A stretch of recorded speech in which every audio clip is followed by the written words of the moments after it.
शेख हसीना की फांसी की सजा रुकेगी या नहीं? अब फैसला दिल्ली के हाथ में है। कैसे भारत मदद करेगा? क्या भारत शेख हसीना की फांसी को रोक पाएगा? क्या है नियम? हम आपको बताएंगे इस वीडियो में विस्तार से। नमस्कार, आप देख रहे हैं न्यूज 18 का डिजिटल प्लेटफॉर्म। मैं हूं आपके साथ श्रुति श्रीवास्तव। ढाका में गोलियां चली, सैकड़ों छात्र मारे गए, हजारों घायल हुए, सरकार गिर गई। प्रधानमंत्री शेख हसीना ने बांग्लादेश छोड़ दिया और भारत में पनाह ली। अब भारत में रह रही शेख हसीना को क्राइम्स अगेंस्ट ह्यूमैनिटी के आरोपों में मौत की सजा दी गई है। शेख हसीना को ढाका में अंतर्राष्ट्रीय अपराध न्यायाधिकरण ने सजा सुनाई है, लेकिन अब सवाल ये है कि क्या भारत उन्हें बांग्लादेश के हवाले करेगा? क्या इस सजा का भारत में कोई कानूनी प्रभाव है? क्या यूएन इस फैसले को मान्यता देता है? और क्या शेख हसीना की जान अब भारत के फैसले पर टिकी है? आइए आपको समझाते हैं पूरा मामला। पिछले साल 2024 में बांग्लादेश सरकार की आरक्षण नीति सुधार के विरोध से शुरू हुआ आंदोलन सिर्फ 48 घंटों में राष्ट्रव्यापी बगावत बन गया। कुछ रिपोर्टों के मुताबिक इस आंदोलन में 1200 से 1400 के करीब लोगों की मौत हुई, 20,000 घायल हुए, 8,000 से अधिक छात्रों की गिरफ्तारी हुई और 23 दिन तक सोशल मीडिया ब्लैकआउट रहा। अंतर्राष्ट्रीय मीडिया में इससे बांग्लादेश का लार्जेस्ट सिविलियन अपराइजिंग कहा गया। सरकार के दमन अभियान के बाद फिर सेना तटस्थ हो गई और संसद भंग हो गई। हालात बिगड़ते देख अगस्त 2024 में शेख हसीना देश छोड़कर भारत पहुंची। भारतीय सुरक्षा एजेंसियों ने उन्हें ऋणात्मक सुरक्षा कवच यानी कि नेगेटिव सिक्योरिटी शील्ड मुहैया करवाई, यानी उनका ठिकाना गोपनीय रखा है, लेकिन सुरक्षा सरकारी मिली है। 17 नवंबर को सजा सुनाते हुए बांग्लादेश की इंटरनेशनल क्राइम्स ट्रिब्यूनल ने 3 अभियोगों का हवाला दिया। प्रदर्शनकारियों पर हवाई हमले की मंजूरी, शहरी इलाकों में एयर टारगेटिंग ऑपरेशन का आदेश, मानव अधिकारों का बड़े पैमाने पर उल्लंघन। अदालत का निष्कर्ष था, राज्य की सुरक्षा बलों का इस्तेमाल युद्ध जैसे अभियान के लिए किया गया। शहरी नागरिक जनसंख्या को दुश्मन के तौर पर चिन्हित किया गया। अभियोजन पक्ष ने एक कथित कॉल रिकॉर्डिंग पेश की, जिसमें हसीना को यह कहते सुना जा सकता है, मेरे खिलाफ दर्ज केस मुझे मारने का लाइसेंस देते हैं। ICT 1 ने इसे क्राइम्स अगेंस्ट ह्यूमैनिटी की श्रेणी मानकर सजाए मौत दी है। इस पर शेख हसीना ने बयान दिया है, यह राजनीतिक हटाओ अभियान है, न्याय नहीं। उन्होंने अपने खिलाफ आए मौत की सजा के फैसले के बाद यह प्रतिक्रिया दी है। प्रमुख रिपोर्ट्स और बयानों के मुताबिक शेख हसीना, जो वर्तमान में भारत में रह रही हैं, उन्होंने बांग्लादेश के अंतरिम प्रशासन द्वारा स्थापित इंटरनेशनल क्राइम्स ट्रिब्यूनल 1 को पक्षपातपूर्ण और राजनीति से प्रेरित बताया है।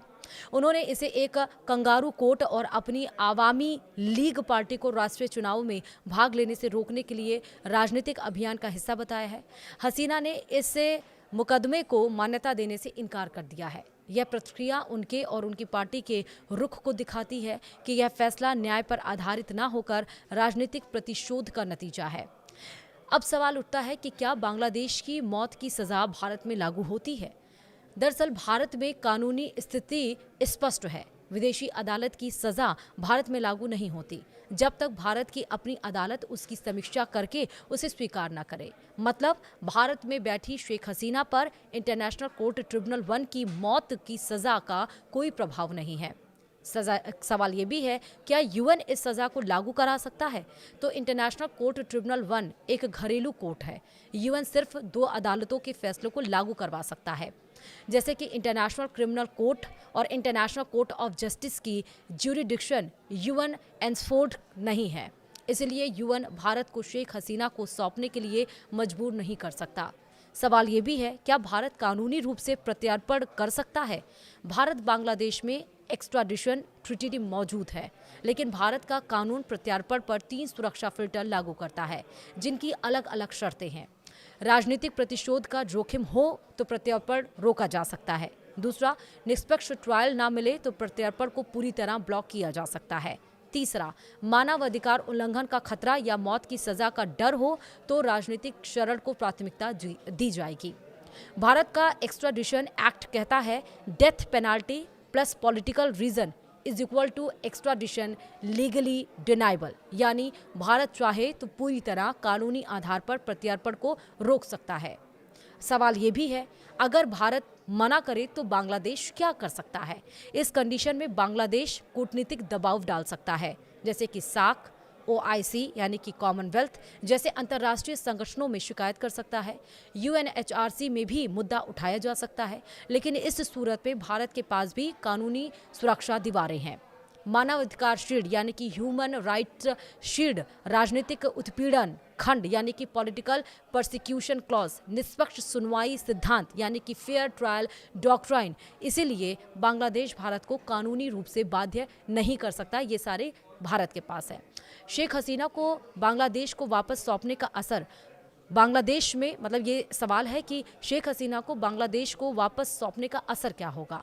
दरअसल बांग्लादेश में भारत विरोधी भावनाओं का बढ़ना, हसीना की आवामी लीग पार्टी के समर्थकों और सहानुभूति रखने वालों में भारत के खिलाफ भारी गुस्सा पैदा हो सकता है, जिससे द्विपक्षीय संबंध तनावपूर्ण हो सकते हैं।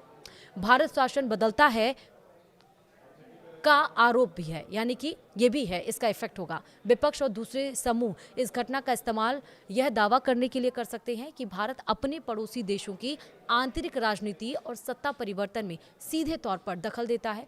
सुरक्षा और राजनीतिक का खतरा भी है, यानी कि आवामी लीग की तरफ से हिंसक प्रतिक्रियाएं हो सकती हैं और भारत पर एक पूर्व प्रधानमंत्री को सौंपने का आरोप लगाया जा सकता है, जिससे क्षेत्र में भारत की छवि और सुरक्षा पर असर पड़ सकता है। तो वहीं शेख हसीना को वापस नहीं सौंपने का असर क्या होगा?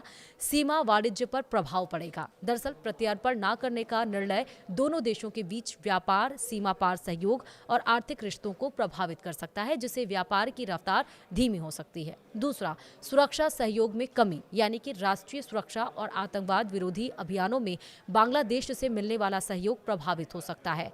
तीसरा है बांग्लादेश का चीन की तरफ झुकाव। यह सबसे बड़ा भू राजनीतिक जोखिम है। अगर भारत सहयोग नहीं करता है तो बांग्लादेश चीन के करीब जा सकता है, जो भारत के रणनीतिक हितों के खिलाफ होगा और क्षेत्र में चीन के प्रभाव को बढ़ाएगा। यानी कि संक्षेप में यह स्थिति हकीकत में एक जटिल भू राजनीतिक पहेली है, जिससे भारत को अपनी लॉन्ग टर्म स्ट्रैटेजी और सुरक्षा हितों को संतुलित करना होगा, चाहे वो कोई भी फैसला ले। अब सवाल ये भी है, भारत का संभावित रास्ता क्या है? दरअसल भारतीय विदेश रणनीति विशेषज्ञों के मुताबिक 3 संभावित विकल्प हो सकते हैं। पहला, साइलेंट एसाइलम मॉडल, यानी शरण जारी रहे और प्रत्यार्पण पर चुप्पी साधे रहें, मामला अभी समीक्षा में है, कहकर प्रक्रिया को लंबित करते रहें। दूसरा, ह्यूमन राइट्स शील्ड मॉडल, यानी साफ कहना, मौत की सजा या राजनीतिक बदला होने के कारण प्रत्यार्पण संभव नहीं है। कंडीशनल एक्स्ट्राडिशन, यानी भारत कह सकता है फांसी हटाओ और निष्पक्ष अंतर्राष्ट्रीय ट्रायल दो, तभी प्रत्यार्पण संभव है। तीनों तरीकों में एक बात सामान्य है, हसीना की जिंदगी की डोर दिल्ली की कूटनीतिक रणनीति से जुड़ी है। खैर, दुनिया ताकत से चलती है और कानून उसी ताकत के अनुकूल झुकता है। ढाका में फैसला हो चुका है, लेकिन शेख हसीना की जिंदगी अब अदालत नहीं, भारत की विदेश नीति तय करेगी। क्या भारत सिद्धांत चुनेगा या पड़ोसी से रिश्ते?